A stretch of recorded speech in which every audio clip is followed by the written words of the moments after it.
신인간혁명 이케다 다이사쿠 22권 신세기 야마모토 시니치는 반장으로서 남자부 결성식에 참석했다. 그는 도다가 5월 3일 회장 취임식에서 발표한 회원 75만 세대를 제자로서 반드시 해내야 할 자신의 목표라고 다짐했다. 그리고 5월 3일 일기에 전진하자, 법계도 드높이, 광선유포를 향해라고 남겼다. 신이치는 이 맹세를 가슴에 품고 남자부 결성식에 참석했다. 다하라는 확신을 갖고 말했다.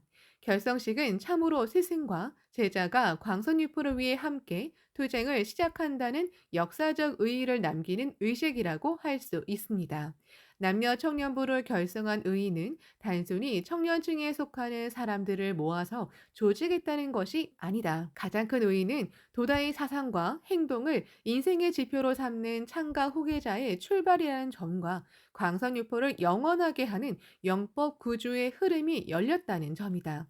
지상자담회에서는 도다 조세이가 청년들에게 보낸 청년훈, 청년이여 국사 이어라, 국사훈에 관해서도 깊이 논했다. 청년훈, 서두에 있는 새로운 세기를 만드는 것은 청년의 열과 힘이라는 말은 도다의 생명에서 우러나오는 외침이었다. 이 외침에 호응해 일어선 청년들은 재력도 권력도 지위도 없지만 민중을 소생시키는 대종교 운동을 펼쳐 나갔다. 그리고 항상 맨 앞에 서서 투쟁한 사람이 야마모토 시니치였다. 한 참석자가 말했다. 어쨌든 학회는 모두 청년이 책임지고 전진시켰습니다.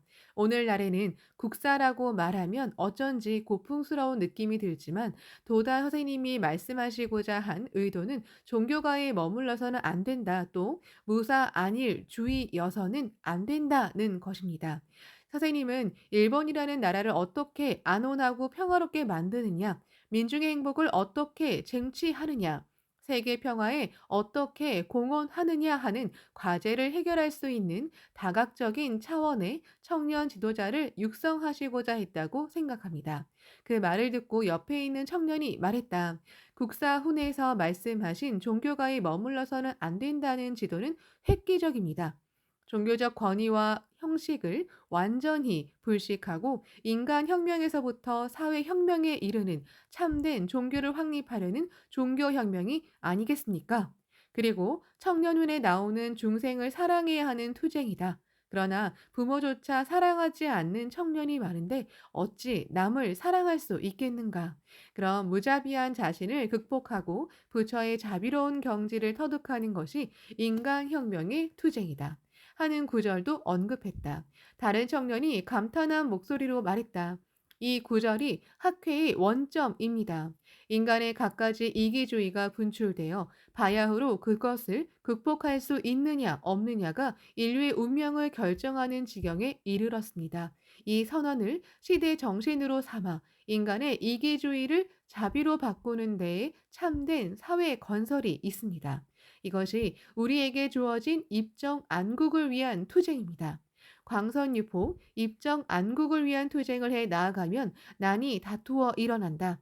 니치렌 대성인이 이렇게 말씀하셨다. 대난이 없으면 법화경 행자가 아니로다. 어서 1448조. 대성인은 또 이 세상은 제6천 마왕이 지배하는 세계라고 설하셨다. 많은 인간을 불행하게 하는 생명작용이다.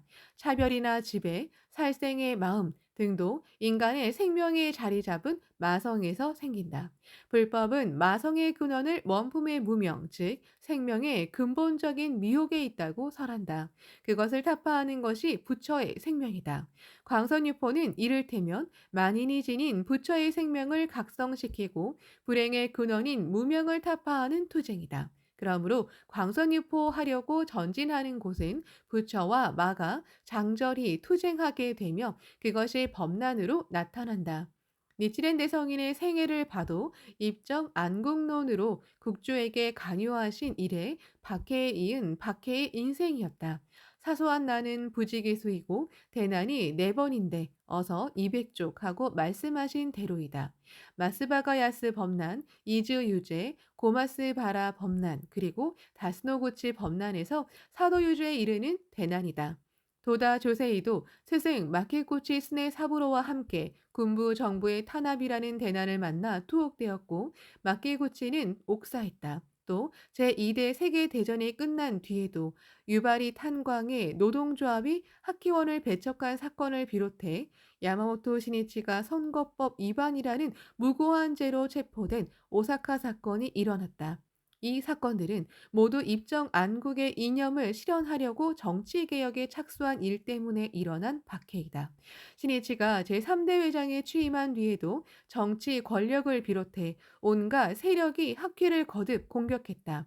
그 공격은 항상 회장인 신이치에게 조준이 맞춰졌다. 학회가 단결하는 핵심이며 전진의 원동력인 신이치를 쓰러뜨리면 동지는 갈라지고 광선유포는 파탄에 이르게 될 것이다. 그러므로 많은 늘 기를 쓰고 스승과 제자를 이간질하는 공작을 편다. 학계를 탄압하는 배경에는 파죽지세로 커진 민중의 평화 세력에 대한 권력자의 두려움과 증오, 질투가 있다. 만인의 생명 존엄과 평등을 설하는 니치레인 불법의 혁신성에 대한 반발이 있다. 그리고 서민 단체에 대한 차별 의식의 바탕을 둔 멸시가 잠재하고 있다.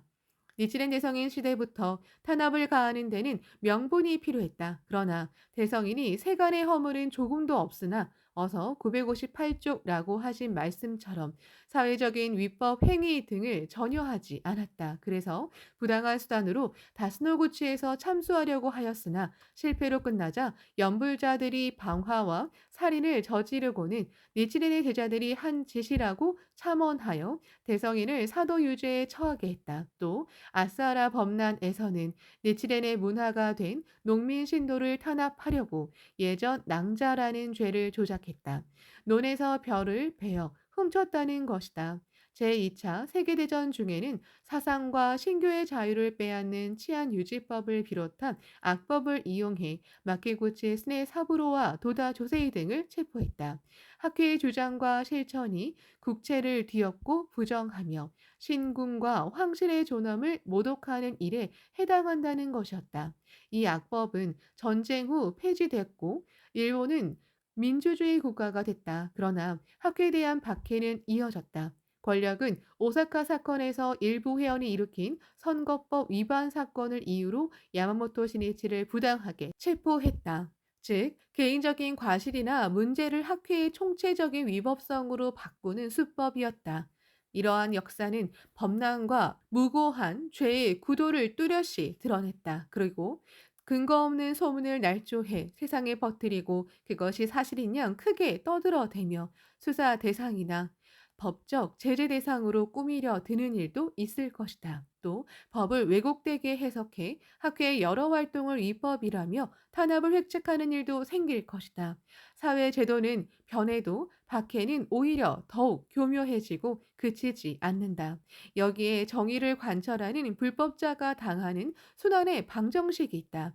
청년들은 어서에 비추어 볼 때 장래 권력의 탄압을 비롯해 범란이 다투어 일어나리라고 깨달았다. 지상 좌담회에서는 그때 어떻게 하면 모든 청년 부원이 퇴전하지 않고 스승과 함께 학회와 함께 신심을 관철할 수 있느냐를 중점적으로 거론했다. 사회를 맡은 세이쿄 신문사 기자가 문제를 제기했다. 대성인이 돌아가신 뒤 고승이었던 오노승이 퇴전했습니다. 그 사실을 어떻게 받아들여야 할까요? 그것은 단순히 700년 전의 역사적인 사실로서가 아니라 지금과도 그리고 미래와도 연관된 매우 중요한 문제라고 생각합니다만 오노생은 대성인이 인멸하기에 앞서 정하신 본제자라고 불리는 고승 6명 중 니코 상인을 제외한 나머지 5명을 말한다. 이 5명은 대성인의 부촉을 받은 니코 상인을 문화의 중심으로 공경하지 않고 적대했다. 대성인은 퇴전자의 공통적인 경향을 겁쟁이이고 법리를 기억하지 못하며 욕심이 많고 의심이 많은 자들 어서 1191쪽이라고 지적하셨다. 겁쟁이이고 스승의 가르침을 가슴에 새기지 않고 사리사욕이 깊고 신심에 대한 의심이 강하다는 말씀이다. 본 제자라 불린 오노승도 그 점에서 완전히 벗어나지는 못했다. 스승 대성인이 인멸하시자 겁쟁이의 마음과 명문 명리의 마음이 고개를 들었다. 그리고 막부의 탄압을 두려워하여 대성인의 제자라는 긍지도 버리고 스스로 천태사문, 천태종의 승려이라고 말했다. 또 잘난 채 제멋대로 굴며 니코상의를 얕잡아 보다 결국 정법 정의를 위배했다. 지난해 8월 기스카와 미카코 전임 여자부장의 뒤를 이어 여자부장에 취임한 다바타 이쿠코 여자부장이 말했다. 오노승에게는 자신의 생활 태도가 퇴전이고 대성인에게 적대하는 일이 된다는 의식이 없지 않았을까요?